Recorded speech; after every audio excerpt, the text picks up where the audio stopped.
Thiruvananthapuram corporation പിടിച്ച BJP അടുത്ത ഇനിയുള്ള ഭരണം BJPയുടെ കയ്യിൽ തന്നെയാണ്. രാജീവ് ചന്ദ്രശേഖറിൻ്റെ ഒരു നല്ല രീതിയിലുള്ളൊരു പ്ലാൻ, അതായത് ഇനിയുള്ള 5 വർഷം എന്ത് ചെയ്യണം എന്ത് ചെയ്യണ്ട എന്നുള്ളൊരു ഫുൾ പ്ലാനുമായിട്ടാണ് അവർ കോർപ്പറേഷനിലോട്ട് തിരഞ്ഞെടുത്ത് കയറിയത്. അപ്പോൾ നമ്മൾ ഇനി അടുത്ത മേയർ ആര് എന്നുള്ളൊരു കൺഫ്യൂഷൻ മാത്രമേ ഉള്ളൂ. ഇവരുടെ വിജയവും മേയർ ആരായിരിക്കും എന്നൊന്ന് നോക്കിക്കാണാമോ? രണ്ട് വിഷയങ്ങളാണ്. ഒന്ന്, ഇപ്പോൾ അകത്തളങ്ങളിൽ നിന്ന് അറിയുന്നത് മേയറായിട്ട് വരാൻ എല്ലാ സാധ്യതയും കാണുന്നത് ചിലപ്പോൾ വനിതയ്ക്കൊരു അവസരം കൊടുത്തുകൊണ്ട് ഒരു പുതിയ വികസന കാഴ്ചപ്പാട് പുറത്ത് വയ്ച്ചാൽ, അങ്ങനെയാണ് BJP ചിന്തിക്കുന്നതെങ്കിൽ മേയറായിട്ട് ശ്രീലേഖ IPS വരും. പക്ഷേ അപ്പോൾ ഒരു പ്രശ്നമുള്ളത്, ഡെപ്യൂട്ടി മേയർ സ്ത്രീക്കേ പറ്റുകയുള്ളൂ, വനിതാ സംവരണമാണ്. അത് സിമി ജ്യോതിഷ് ആയിരിക്കാനാണ് സാധ്യത. കാരണം സിമി ജ്യോതിഷ് കഴിഞ്ഞ പ്രാവശ്യം ധനകാര്യ സ്റ്റാൻഡിംഗ് കമ്മിറ്റിയിൽ അംഗമായിരുന്നു ആര്യ രാജേന്ദ്രനുള്ളപ്പോൾ. അപ്പോൾ ധനകാര്യ സ്റ്റാൻഡിംഗ് കമ്മിറ്റിയിൽ അംഗമായിരുന്നത് കൊണ്ട് ഡെപ്യൂട്ടി മേയർ എന്ന് പറയുന്നത് എപ്പോഴും ധനകാര്യ സ്റ്റാൻഡിംഗ് കമ്മിറ്റി ചെയർമാൻ കൂടെയാണ്. അപ്പോൾ അതുകൊണ്ട് ചിലപ്പോൾ സിമി ജ്യോതിഷ് ആയിരിക്കും ഈ ധനകാര്യ സ്റ്റാൻഡിംഗ് കമ്മിറ്റി ചെയർമാൻ എന്നുള്ള കൺസെപ്റ്റിൽ വന്ന് ഡെപ്യൂട്ടി മേയർ ആവുന്നത്.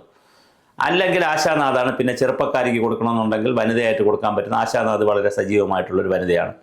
ഇത് രണ്ടും അല്ലെങ്കിൽ വേറൊരു വനിതയ്ക്കായിരിക്കും ഡെപ്യൂട്ടി മേയർ പോകുന്നത്. അതേസമയം മേയർ സ്ഥാനത്തേക്ക് ശ്രീലേഖ IPS തന്നെ ആയിരിക്കാനാണ് എല്ലാ സാധ്യതയും കാണുന്നത്. അതേസമയം പുരുഷനാണെങ്കിൽ 4-5 പേരുകൾ കേൾക്കുന്നുണ്ട്. അതിൽ RSSന് വലിയ ബന്ധമുള്ള, RSSന് വലിയ താല്പര്യമുള്ളൊരു പേരാണ് പിന്നെ നമ്മുടെ അഡ്വക്കേറ്റ് BG ഗിരി.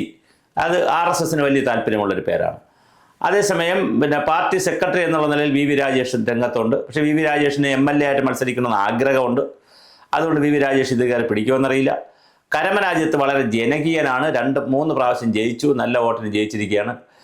അതിൽ കരമരാജ്യത്തിൻ്റെ പേരുണ്ട്. പക്ഷേ അജിത്തിൻ്റെ ഒരു ചെറിയ ചില 1-2 പ്രശ്നങ്ങളുണ്ട് അജിത്തിന്. വേറെ അഴിമതി മറ്റു കാര്യങ്ങളൊന്നുമില്ല, നല്ല മനുഷ്യനാണ്. പക്ഷേ മറ്റ് ചില എന്താ പറയുക, വിദ്യാഭ്യാസപരമായ കാര്യങ്ങളിലൊക്കെ എത്ര ഉണ്ട്, പ്രൊഫഷണൽ ഡിഗ്രിയൊക്കെ ഉണ്ടോ എന്താണെന്നുള്ളതെന്ന് അറിയില്ല. കാരണം പ്രൊഫഷണൽ ഡിഗ്രികളുള്ളവരുള്ളപ്പോൾ അത് അങ്ങനെയാണ് കണക്ക്. അതിപ്പോൾ ഡിഗ്രി ഒരു മാനദണ്ഡമല്ല എങ്കിലും ഞാൻ പറയുന്നത് മറ്റെല്ലാ ഘടകങ്ങളും, വിവിധ ഘടകങ്ങൾ നോക്കുകയാണെങ്കിൽ. അതുപോലെ പാപ്പനംകോട് ഗോപൻ എന്ന് പറയുന്ന 4ാമത്തെ തവണയാണ് ഇപ്പോൾ ജയിച്ചിരിക്കുന്നത്. അപ്പോൾ ഗോപൻ്റെ കഴിഞ്ഞ പ്രാവശ്യം പ്രതിപക്ഷ നേതാവുമായിരുന്നു ഗോപൻ. അപ്പോൾ ഗോപൻ കരമരാജ്യത്ത് ഈ VV രാജേഷ്, പിന്നെ ഈ ഗിരി, അഡ്വക്കേറ്റ് BG ഗിരി, പിന്നെ ചെറുപ്പക്കാർക്ക്, പക്കാ ചെറുപ്പക്കാർക്ക് തന്നെ കൊടുക്കണമെന്ന് നന്ദഭാർഗവ, ഇങ്ങനെ അയാൾ 2ാമത്തെ തവണയാണ്. ഇങ്ങനെ ഒരു നിര തന്നെ തിരുവനന്തപുരത്തുണ്ട്. പിന്നെ ഇവരിപ്പോൾ അധികാരത്തിൽ വരാൻ 50 സീറ്റ് മതി, 51 സീറ്റ് വേണം. പക്ഷേ 50 ഉള്ളൂ.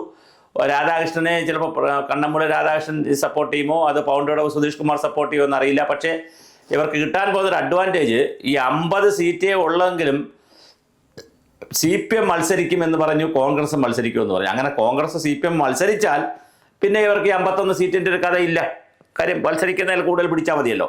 അങ്ങനെയാണെങ്കിൽ 50 സീറ്റുള്ള BJP തന്നെ മേയർ സ്ഥാനാർത്ഥിയാവും. 19 സീറ്റുള്ള കോൺഗ്രസ് എന്ത് സംഭവിക്കും? അവർ 19 സീറ്റ് പിടിക്കും. അതിന് കോൺഗ്രസിനെ ഞെട്ടിക്കാൻ വേണ്ടി മേരി പുഷ്പത്തെയോ അല്ലെങ്കിൽ മറ്റാരെങ്കിലും പിടിച്ച് നിർത്തി കാരണം ശബരിനാഥ് എന്തായാലും തോറ്റു നിന്നാലും മേയർ സ്ഥാനാർത്ഥി. അപ്പോൾ വേറെ ആരെങ്കിലുമൊക്കെ നിർത്തി, മേരി പുഷ്പം 3ാമത്തെ തവണയാണിപ്പോൾ, അവരാരെങ്കിലുമൊക്കെ നിർത്തി, അവർ സ്ത്രീയെ ഞങ്ങൾ നിർത്തി എന്നൊക്കെ പറഞ്ഞുകൊണ്ടൊരു ഷോ ഒക്കെ നടത്താനുള്ള സാധ്യത ഉണ്ടോയെന്ന് അറിയില്ല. പിന്നെ CPMനെ സംബന്ധിച്ചിടത്തോളം ശിവജിയുടെ പേരാണ് ഇപ്പോൾ കേൾക്കുന്നത്. CPMൻ്റെ വിളപ്പിൽ ഏരിയ സെക്രട്ടറിയുള്ള ശിവജിയുടെ പേര്. അപ്പോൾ CPM മത്സരിക്കുക. അപ്പോൾ CPM മത്സരിക്കുമ്പോൾ കോൺഗ്രസ് മത്സരിക്കാതിരുന്ന ഒരു കുഴപ്പമെന്തെന്ന് വെച്ചാൽ BJP സഹായിച്ചതായിട്ട് വരും. അപ്പോൾ അതൊരു വലിയ പ്രശ്നം വരും. അതുകൊണ്ട് പിന്നെ വോട്ടെടുപ്പിന് വന്നില്ലെങ്കിൽ BJP സഹായിച്ചതായിട്ട് വരും, വന്നാൽ ആർക്ക് വോട്ട് ചെയ്യും എന്നുള്ളൊരു പ്രശ്നവുമുണ്ട്. അപ്പോൾ അതുകൊണ്ട് കോൺഗ്രസ് മത്സരിക്കാൻ സാധ്യതയുണ്ട്, അല്ല CPM മത്സരിക്കാൻ സാധ്യതയുണ്ട്, കോൺഗ്രസ് മത്സരിക്കാൻ സാധ്യതയുണ്ട്. അപ്പോൾ 3 ഏജൻസികളും 3 പാർട്ടിയും മത്സരിക്കും. 3 മുന്നണിയും, NDA മുന്നണി മത്സരിക്കും BJP, കോൺഗ്രസ് മുന്നണി മത്സരിക്കും കോൺഗ്രസ്, UDF, LDF മുന്നണി മത്സരിക്കുന്നത് CPM ആയിരിക്കും. ഇതാണ് ഇതിൻ്റെ ഒരു രീതിശാസ്ത്രം. പിന്നെ ഡെപ്യൂട്ടി മേയറായിട്ട് ചിലപ്പോൾ രാഹി രവികുമാർ മത്സരിക്കാൻ സാധ്യതയുണ്ട്. കഴിഞ്ഞ പ്രാവശ്യത്തെ ഡെപ്യൂട്ടി മേയർ മത്സരിക്കാൻ സാധ്യതയുണ്ട്. പിന്നെ വേറൊരു തമാശ ഇതിനകത്ത് നടക്കാനുള്ള ഞാൻ കാണുന്നൊരു തമാശ, BJP ആണ് ഒരു പാർട്ടി എന്നുള്ള നിലയിൽ ഇനി കോൺഗ്രസ്സുകാരിൽ ആരെങ്കിലും അല്ലെങ്കിൽ CPMൽ ആരെങ്കിലും കയറി മേയർ കോട്ട് ചെയ്യുമോ? നമുക്കറിയാം, രഹസ്യ ബാലറ്റാണ്, പരസ്യമല്ല. അപ്പോൾ ആരെങ്കിലും കയറി ഇനി മേയർ കോട്ട് ചെയ്യുമോ എന്നുള്ളത് ഒരു വലിയ ഒരു വിഷയമാണ്. അത് നമുക്ക് 26-ാം തീയതി ആയിരിക്കും സസ്പെൻസ് എല്ലാം പൊളിയുന്നത് എന്തായാലും. പക്ഷേ BJP സംബന്ധിച്ചിടത്തോളം 1987 ഗുജറാത്ത് പിടിച്ചു അവർ. എങ്ങനെ? മുനിസിപ്പാലിറ്റിയാണ് ആദ്യം പിടിച്ചത് ഗുജറാത്തിൽ, അതിനുശേഷമാണ് അവർ സ്റ്റേറ്റ് പിടിച്ചത്. അതുപോലെ ഇപ്പോൾ നരേന്ദ്രമോദിയും അമിത്ഷായും ഒക്കെ വിചാരിക്കുന്നത്, ഇപ്പോൾ തലസ്ഥാനം പിടിച്ചല്ലോ, സ്വാഭാവികമായിട്ട് തലസ്ഥാനത്തിന് അതിൻ്റെതായ ഒരു പ്രാധാന്യമുണ്ട്, വാർത്താ പ്രാധാന്യമുണ്ട്. സെക്രട്ടേറിയറ്റ് ഇരിക്കുന്ന സ്ഥലമാണ്, നിയമസഭ ഇരിക്കുന്ന സ്ഥലമാണ്.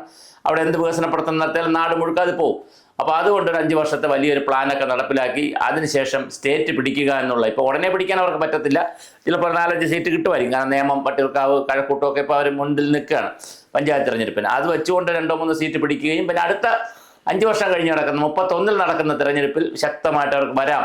അതിനിടയിൽ ഈ കോർപ്പറേഷനിലൊക്കെ ഒരുപാട് നല്ല ഭരണമൊക്കെ കാഴ്ചച്ച് വരാമെന്നുള്ളതാണ് കാഴ്ചപ്പാട്. എന്താണ് സംഭവിക്കുക നമുക്കറിയില്ല. കാര്യം BJP കഴിഞ്ഞ പ്രാവശ്യം 16% വോട്ട് പിടിച്ചവർ 14%. ക്രിസ്ത്യാനികൾ ഒരു ബ്ലോക്കായിട്ട് BJPക്ക് വോട്ട് ചെയ്തിട്ടില്ല.